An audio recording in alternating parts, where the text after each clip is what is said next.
Saudara Presiden meminta siapapun yang menanyakan soal revisi Undang-Undang Pilkada langsung ke para anggota DPR RI. Presiden Jokowi menyebut dirinya tak masalah dengan putusan MK.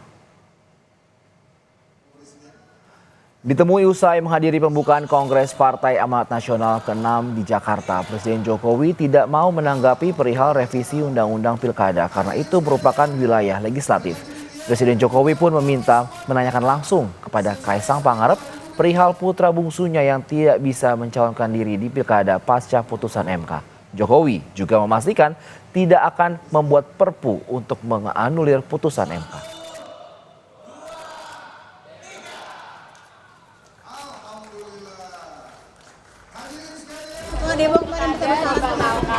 Itu wilayah legislatif, wilayah DPR. Ya. Sikap pemerintah akan seperti apa, Pak?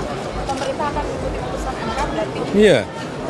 Pak, tapi dengan putusan ini Mas Kaisang nggak bisa maju ke Pilkada nih, Pak. Nah, sedangkan Mas Kaisang udah daftar nih, Pak. Udah menurut lo gimana Pak tanggapannya, Pak? Tanyakan ke Ketua PSI. Pak, ya. ada rencana perpu nggak, Pak? Ada rencana perpu nggak, Pak? Karena kemarin isunya kuat sekali, Pak. Nggak ada.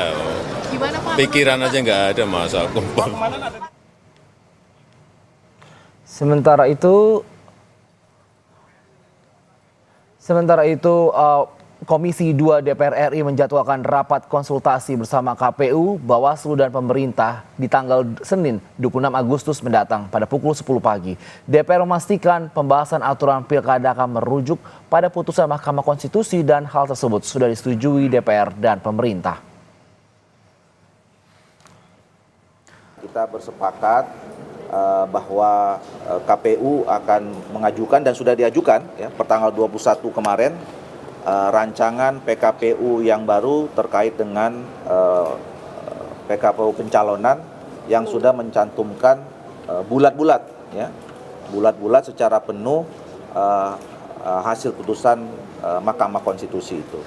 Insya Allah besok hari Senin kita akan tinggal putuskan saja secara resmi apa yang sudah disampaikan draftnya oleh KPU dan DPR bersama pemerintah setuju terhadap draft yang disampaikan oleh KPU itu.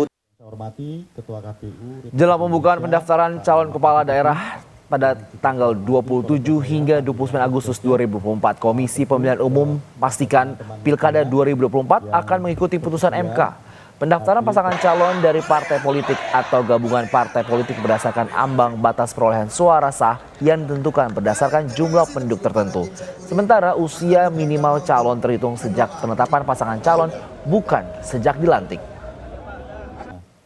Yang saya hormati Ketua dalam pendaftaran pasangan calon partai politik atau gabungan partai politik dalam mendaftarkan pasangan calon berdasarkan ambang batas perolehan suara sah yang ditentukan berdasarkan jumlah penduduk tertentu yang termuat dalam daftar pemilih tetap pada pemilu 2024 di provinsi untuk calon gubernur dan wakil gubernur dan di kabupaten kota untuk calon bupati dan wakil bupati serta wali kota dan wakil wali kota.